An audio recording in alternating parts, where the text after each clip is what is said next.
मन मंदिरा गजर भक्तीचा.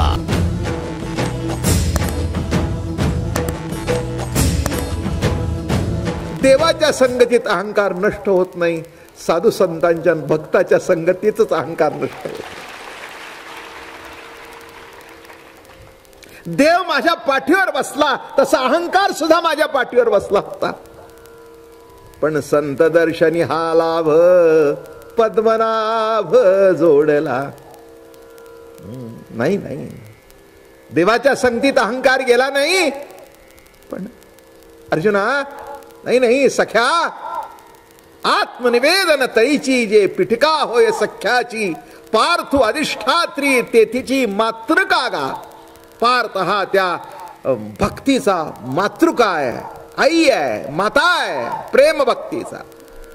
आणि ते असे लावले, गळ्याला लावलं. अरे म्हणे सख्या, तुझ्या रोम रोमातून कृष्ण निघतोय.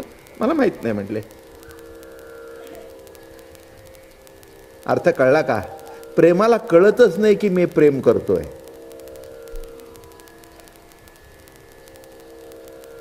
ज्याला कळतं ना ते प्रेम करतच नाही. प्रेमाला कुठे कळतं की मी प्रेम करतोय? प्रेमाचा स्वभाव आहे आपलं अस्तित्व संपूर्ण त्याच्यात संपून टाकणं. हा प्रेमाचा गुणधर्म आहे, गुणधर्म आहे. अरे म्हणे तुझ्या केसातून कृष्ण, मला माहित नाही म्हणे. सख्या, मी कृष्ण ध्वनी घेत नाही, मी कृष्णाचं स्मरण करत नाही. कृष्णच माझ्या रोमात येऊन बसलाय, मी तरी काय करू? कृष्ण माझी माता, कृष्ण माझा पिता, कृष्ण माझी माता. आणि हे असे आलिंगन घडलं आणि दरवाजा उघडला.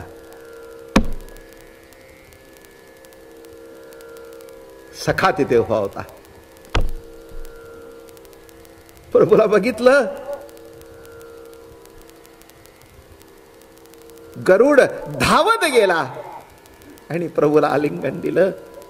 प्रभू राया, बरं झालं, बरं झालं, बरं झालं, बरं झालं, बरं झालं, बरं झालं.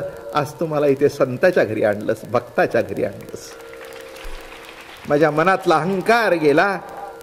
अरे प्रभू, तू माझ्या पाठीवर बसून, मी तुझा विकार माझ्या मनात आहे.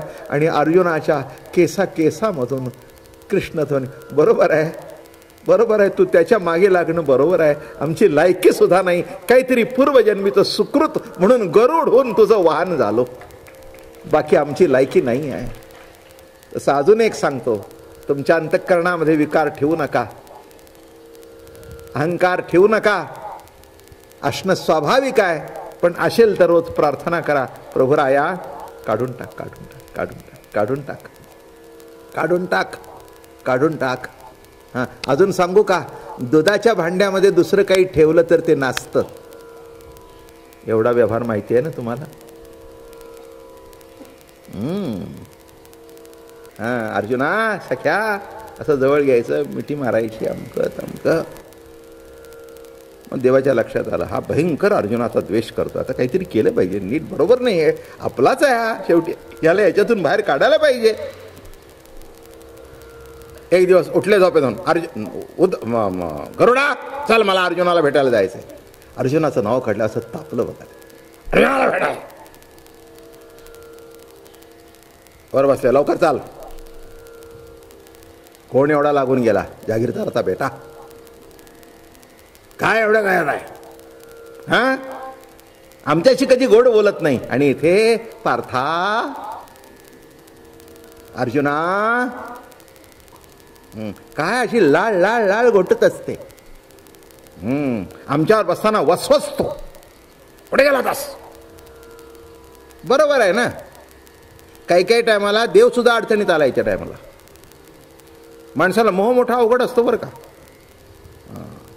असं वर बसता बसता त्याला खालचा साप दिसायचा, तितक्यात झस्कन उडी मारून ते तोंडात घेऊन वर. देवाला वाटायचं हे विमान एकदम खाली काय झालं. मग ते म्हणायचं हवेचा फुगा आला. विमानातून प्रवास केलाय की नाही, काही कधी एकदम होतो. तर मग ते म्हणतात काय झालं, जरा हवेचा दाब कमी झाला, म्हणजे तो असा इचका बसतो. का म्हणजे लक्षात ठेवा, अंतरात्मा परमात्मा हृदयस्थ इथे असून सुद्धा आपली विकारावरची नजर गेलेली नाही. त्याचं कारण एक आहे, जे नामस्मरण घडायला पाहिजे ते घडत नाही.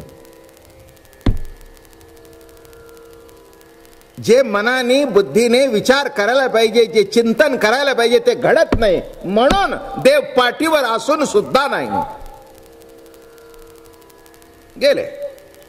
गेल्या बरोबर आणि लगेच अर्जुन कुठं आहे, अर्जुन कुठं आहे, अर्जुन कुठं आहे, अर्जुन कुठं आहे, लागले लाळ घोटायला. बघा बघा तुमचे कसे लागले लाळ. अर्जुन कुठे आला, तितक्यात द्रौपदी पुढे आली.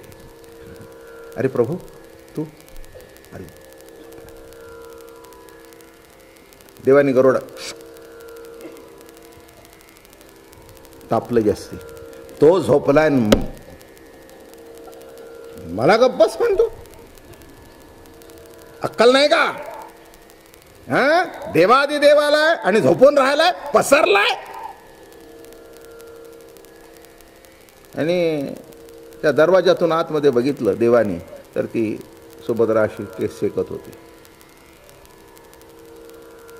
पूर्वी क्षत्रिय मोठे केस ठेवत होते आणि मग ते धुतल्यानंतर अशी धुपावर शेकत होती ती केस. देवाने बघितलं, ह्या गरुडांनी बघितलं. मग अशी ती सुभद्रा की नाही, अशी ती घामाने लाल झाली होती सबंतो. देव गेले आणि ते केस गेले. झालं वाटोळ झालं या गरुडाचं. आणि त्याला तिथे उभा केला, बघ आतमध्ये कोणाला पाठवू नको.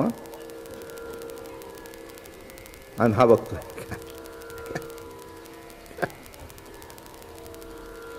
आम्ही एवढे दिवस काढले पण आम्हाला प्रेमाने नाही, केस शेकत बसलाय. हा काय देव आहे का?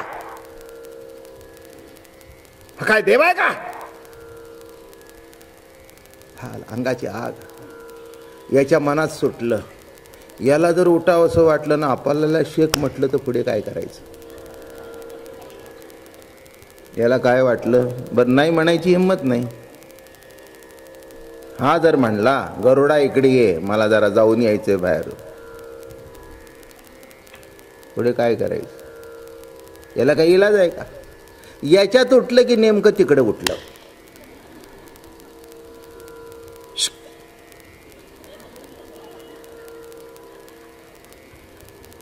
चोच पुढे अशी,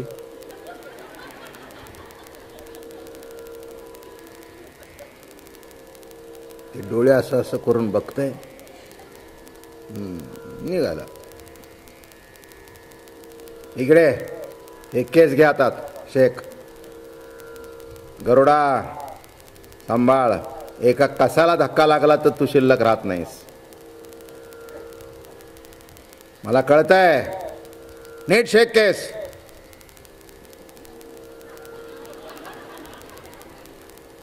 काय करावं, अवघड आहे आता.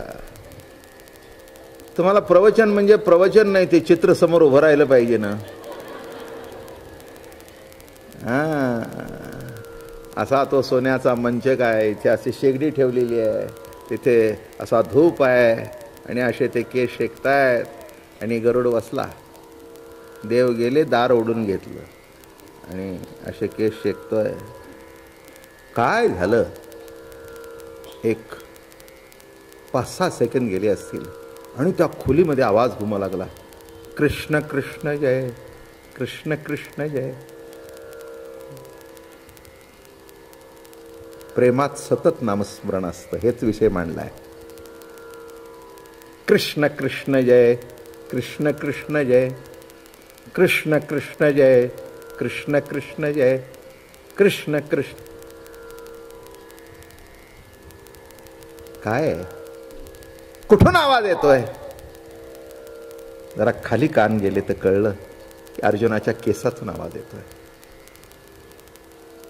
अर्जुनाच्या प्रत्येक केसातून कृष्ण कृष्ण जय, कृष्ण कृष्ण जय, कृष्ण कृष्ण जय, कृष्ण कृष्ण जय, कृष्ण कृष्ण जय, कृष्ण कृष्ण जय.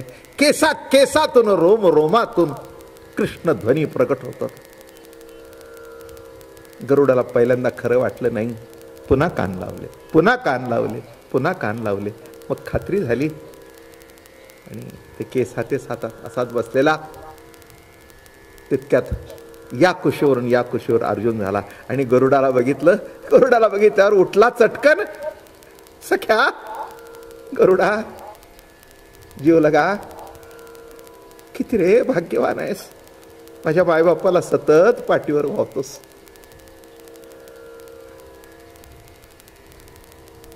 हृदयाला लावलं. त्या गरुडाच्या गालाची पापी घेतली. गरुड लाजला, पाय धरले. क्षमा कर म्हणे. अर्जुना, पार्था, क्षमा कर. बरोबर आहे, दुधाच्या भांड्यामध्ये दूधच ठेवावं. दुधाच्या भांड्यामध्ये बदामाचं तेल ठेवलं ना तरी ते दूध नसेल. तसं या अंतःकरणामध्ये परमात्म्याची वस्ती करावी. अहंकार सूक्ष्म जरी आला तरी तो तुमच्या जीवनाचं दूध नासवून टाकेल. अगदी 50 रुपये लिटरचं दूध आणा, तेही नसेल, 100% नसेल. कारण जे दुधाचं भांड आहे ते दुधाकरता वापरावं.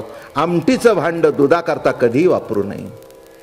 कारण त्याच्यात आंबट, तिखट, निखट, कळलं का? हे विकाराचं भांड आहे. आणि दूध म्हणजे अमृत आहे. तसं या हृदयामध्ये. आणि एवढं कळल्यानंतर दोघा भक्तांचं मिलन झालं. देवाला आनंद झाला. आणि मग कळलं की प्रेमामध्ये नामस्मरण करावं लागत नाही, तर प्रेम आपोआपच नामस्मरण करत असतं. मन मंदिरा गजर भक्तीचा.